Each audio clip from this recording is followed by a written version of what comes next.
My first name is Luis, and my middle name is Tomas Maes. And I live here in Santa Fe all my life. I love music, and I used to hang around with a lot of little people. I used to, in those days, there was two or three in the little corners, drinking wine, help them with the music. We played music in fiesta time. When I was 11, 12, we started a little group together and all that. In those days, you could go to the fiestas and just sit on the corner or whatever and play music, and then people give you money.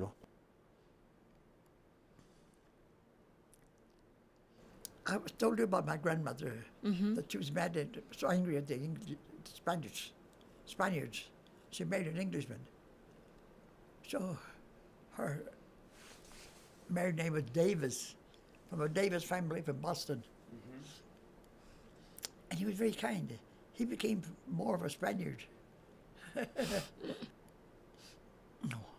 He was in Cerrillos. See, Cerrillos is close to Galisteo. You take it. Cart, horse, to get the mail or whatever. And on the road, he finds those two little girls on the railroad. One of them was a year old with little rags on her. So he picked them up. So my grandmother took the two little girls. And I grew up with both of them.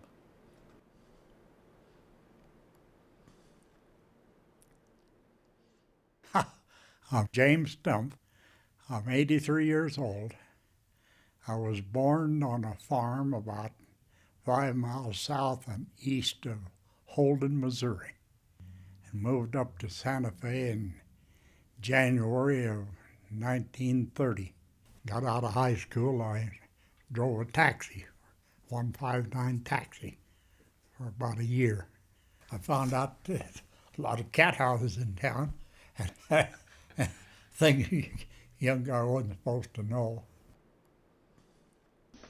You said you had a story about your last work here.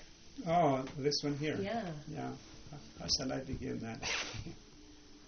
Well, anyway, that was my last carving before I had macular degeneration. And I kept praying. Now that I'm old, I'm getting very religious. I meditate every morning in that room over there.